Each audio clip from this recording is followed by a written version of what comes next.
Ya. Memang di dalam permainan kami saling memusuhi. Nah, tapi kalau sudah selesai permainan itu tidak ada dendam. Ya, itu memang namanya pres ya. Memang karena dulu ada salah satu pangeran yang mempersembahkan atraksi ini untuk merebut sang putri. Ya, jadi dia ingin mengadu ketangkasannya, siapa yang paling kuat atau siapa paling jago. Tapi karena dulu itu putri dulu tidak ingin terjadi perang saudara, akhirnya dia menceburkan diri ke laut. Tapi sebelum dia menceburkan diri ke laut, putri itu berpesan. Jadi sama rakyatnya, setiap tanggal 20 bulan 10 cari saya gitu katanya. Jadi setiap tanggal 20 bulan 10 kami selalu berbondong ke pantai untuk menangkap cacing. Karena putri itu setelah dia menceburkan diri ke laut, dia berubah menjadi cacing. Nah cacing itu ketika tanggal 20 bulan 10 pasti keluar. Itu penanggalan kami, penanggalan orang Sasak. Tapi kalau bulan ini dari kalender jatuhnya akhir Februari atau awal Maret. Iya, itu ada. Oke, Bapak Ibu yang saya hormati, sekarang Bapak Ibu berada di kampung yang masih tradisional yang ada di Pulau Lombok. Nama dari desa kami ini Sade, Bapak Ibu. Menurut dari orang tua kami, Sade ini artinya kesadaran atau obat. Jadi desa Sade ini memang sudah sangat lama, sudah 15 keturunan, sudah 15 generasi. Tapi dari generasi yang paling tua sampai saat ini, kami sebagai masyarakat di sini inisiatifnya masih kuat untuk menjaga dan melestarikan peninggalan-peninggalan leluhur kami seperti bangunan-bangunan yang masih tradisional, adat, budaya, dan tradisi. Dan selama 15 generasi, desa kami memang sudah ada pemekaran. Jadi di luar sudah ada 9 dusun. Jadi ini adalah induknya. Jadi sekarang ketika ada keluarga baru membuat rumah di sini sudah tidak ada lahan lagi untuk bikin rumah karena sudah penuh. Jadi mereka harus keluar dari induk. Tapi kalau anak laki bungsunya yang menikah, jadi dia langsung yang mewarisi rumah dari orang tua. Ya, dan kami di sini ada 150 kepala keluarga. Begitu juga jumlah rumah 150 dan kami yang tinggal penduduknya kurang lebih ada 700 orang. Tapi kami satu keluarga Bapak, termasuk dengan yang 9 dusun kami ada hubungan keluarga karena satu garis keturunan. Dan kalau menikah, sejauh ini kami belum ada yang menikah dengan gadis dari luar. Jadi menikahnya itu dominan sama sepupu misal, masih dengan kerabat sendiri. Kami boleh menikah dengan orang luar itu nggak ada larangan. Cuman ada istilahnya saling tagih menagih kalau ketika kami ngambil gadis dari luar. Jadi tagihannya itu bisa berupa sapi, ya sapi atau kerbau. Utangnya banyak. Satu sapi itu bisa sampai puluhan juta. Menurut kami sangat mahal. Nah, tapi kalau dengan sepupu misan atau kerabat sendiri, sistem pembayaran kami beda. Kami sistemnya pakai sistem aji kerama namanya. Jadi aji kerama ini berupa kain dan satu buah keris. Itu sebagai sistem pembayaran kami. Dan menurut orang tua kami di sini, menikah dan sepupu misan ini adalah salah satu cara untuk mempertahankan suatu budaya atau tradisi.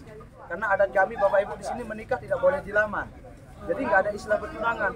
Jadi adatnya kalau mau menikah, perempuan ini kami culik dulu. Jadi harus dengan cara dibawa lari Pak. Ya, jadi di Lombok ini ada istilah kawin lari sama kawin culik. Jadi itu beda. Yang disebut kawin lari, kami sudah pacaran Pak sebelumnya. Sudah suka sama yang cewek ini. Jadi ketika kami mau menikah, kami harus larikan tanpa sepengetahuan orang tua. Memang waktu kami pacaran orang tuanya udah tahu gitu. Nah, tapi pas mau menikah kami harus bawa lari. Biasanya kalau mau melarikan anak gadis ini harus pada waktu malam. Ya supaya orang tuanya benar-benar tidak tahu.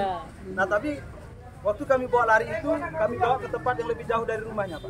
Bisa disembunyikan di mana rumah yang tidak dicurigai oleh orang tuanya. Jadi kalau kami ketahuan oleh tetangga ketika kami mau melarikan anak gadisnya, nggak masalah, yang penting jangan orang tua. Misalnya tetangga itu ketika orang tuanya itu nanya, pasti dia akan menutupi supaya jadi nikah gitu. Nah itu kawin lari karena sudah pacaran. Tapi kalau kawin culik, ada unsur paksa, perempuannya nggak suka.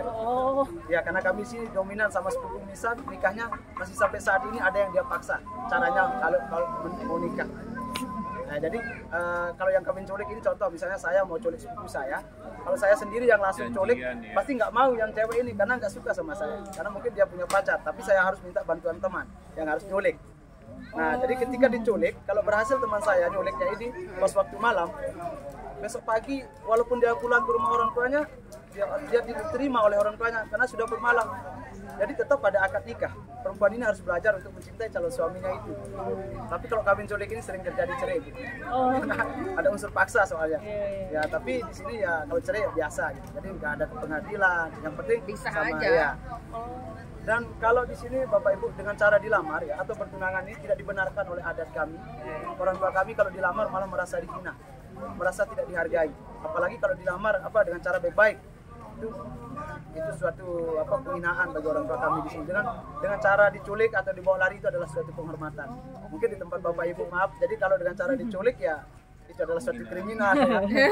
Tapi di sini itu ada adat kami. Inilah Indonesia, banyak budaya Bapak, ya. Oke, itu lebih jelasnya Bapak Ibu yang saya hormati.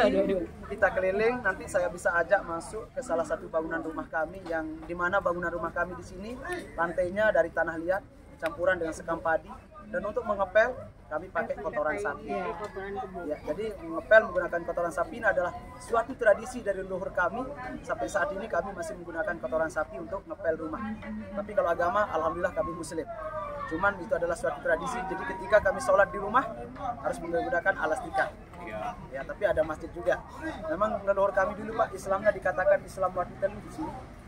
Islam Waditelu ini ada kepercayaan dengan animisme, berbaur Hindu juga. Dulu kalau Islam Waditelu yang sholat hanya satu orang, hanya kiainya saja yang mampu. Jadi yang lainnya bisa diwakilkan oleh kiainya. Itu kata orang tua kami. Jadi ketika sholat, puasa diwakilkan oleh kiainya karena dia tidak mampu mengerjakan sholat. Oke, itu lebih jelasnya Bapak. Untuk mempersingkat waktu Bapak Ibu yang saya hormati, silakan kita keliling. Waktu keliling nanti ambil video, ambil gambar, silakan bebas di kampung kami. Mari Bapak ya.